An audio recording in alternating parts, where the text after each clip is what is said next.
السلام علیکم۔ کیا کبھی آپ نے سوچا ہے اللہ نے ہر وقت کو ایک جیسا کیوں نہیں بنایا؟ ہر دن میں وہی روشنی، وہی گھڑیاں اور وہی سانسیں، لیکن کچھ دن، کچھ لمحے اتنے عظیم کیوں بنائے؟ کیا صرف وقت میں برکت ہوتی ہے یا یہ وقت انسان کا نصیب بھی بدل دیتا ہے؟ اللہ کا ایک نظام ہے، ایک حکمت ہے، جہاں ہر وقت کا ایک مقصد ہے، لیکن کچھ وقت انسانی روح کے جاگنے، اس کے ابھرنے کا ذریعہ بن جاتے ہیں۔ جیسے رمضان کے مہینے میں روحانی صفائی کا سلسلہ چلتا ہے، ویسے ہی آتا ہے ذی الحجہ کے پہلے 10 دن، جو اللہ کے نزدیک دنیا کے سب سے عظیم دن ہیں۔ لیکن یہ دن صرف ان لوگوں کے لیے نہیں جو حج کر رہے ہیں، یہ دن ہر اس بندے کے لیے ہے جو اللہ کو چاہتے ہیں، جو روح کے گہرے زخم لے کر چل رہے ہیں، جو معافی، رحمت اور اللہ کے کن فیکون کے طالب ہیں۔ رسول اللہ صلی اللہ علیہ وسلم نے ارشاد فرمایا، اللہ کے نزدیک سب سے عظیم دن وہ ہیں جو ذی الحجہ کے پہلے 10 دنوں میں آتے ہیں۔ ان میں کیا گیا ہر عمل کسی بھی اور وقت سے زیادہ افضل ہے۔ سوچئے، یہ وہی دن ہیں جن میں حج ہوتا ہے، جن میں قربانی ہوتی ہے اور جن میں آتا ہے یوم عرفہ، وہ دن جہاں اللہ اپنی مخلوق کو معاف کرتا ہے۔ قرآن میں اللہ نے ان دنوں کی قسم کھائی ہے۔ جب اللہ قسم کھاتا ہے تو ضرور اس میں کوئی عظیم راز ہوتا ہے۔ یہ وقت صرف کیلنڈر کی تاریخیں نہیں، یہ وقت ہے روح کی تجدید کا، روحانی کنیکشن دوبارہ بنانے کا۔ وہ وقت جب دل اللہ کے سامنے بکھرتا ہے اور اللہ اس کو اٹھا لیتا ہے۔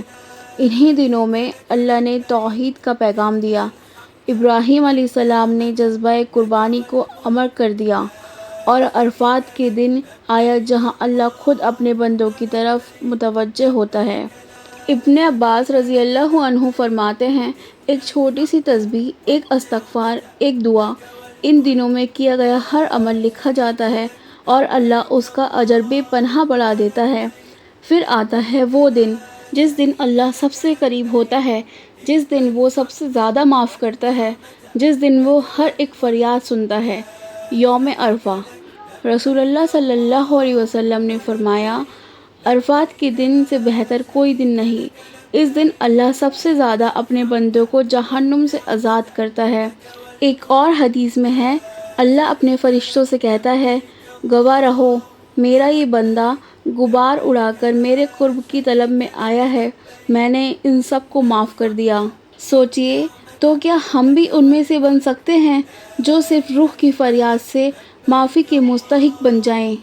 یہ دن صرف حاجیوں کے لیے نہیں، یہ ہر اس انسان کے لیے ہے جو اللہ سے ایک نیا رشتہ بنانا چاہتا ہے، جو گنہگار ہے، تھکن سے ٹوٹا ہے، دل سے شکست ہے۔ عرفات کے دن کا سب سے بہترین عمل ہے دعا۔ رسول اللہ صلی اللہ علیہ وسلم نے فرمایا، عرفات کے دن کی سب سے بہترین دعا ہے، لا الہ الا اللہ وحدہ لا شریک لہ، لہ الملک ولہ الحمد وہو علی کل شیء قدیر۔ لیکن اصل قوت ان آنسوؤں میں ہوتی ہے جو صرف اللہ کے سامنے گرتے ہیں۔ آپ کے دل کی چھپی ہوئی بات، آپ کا گہرا زخم، آپ کا سب سے بڑا دکھ اگر کسی دن قبول ہو سکتا ہے تو وہ ہے عرفات کا دن۔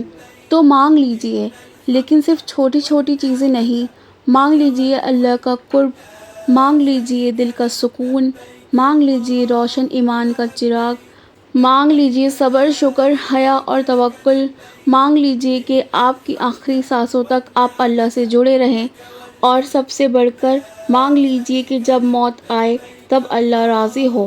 صبح اٹھ کر تہجد میں رو کر دعا کیجئے، فجر کے بعد لا الہ الا اللہ کا ذکر کیجئے، قرآن کی تلاوت سے روح کو روشن کیجئے، دن بھر نفل روزے رکھیے اور ہر وقت استغفار کہہ کر دل کو پاک کیجئے۔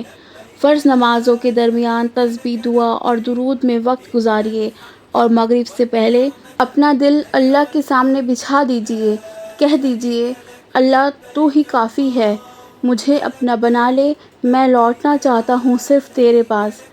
کیا پتہ اگلا عرفات آئے نہ آئے، کیا پتہ زندگی پھر یہ موقع دے یا نہ دے، تو اس دفعہ صرف عمل مت کیجئے، روح سے، دل سے، رگ رگ سے اللہ کے قریب ہو جائیے۔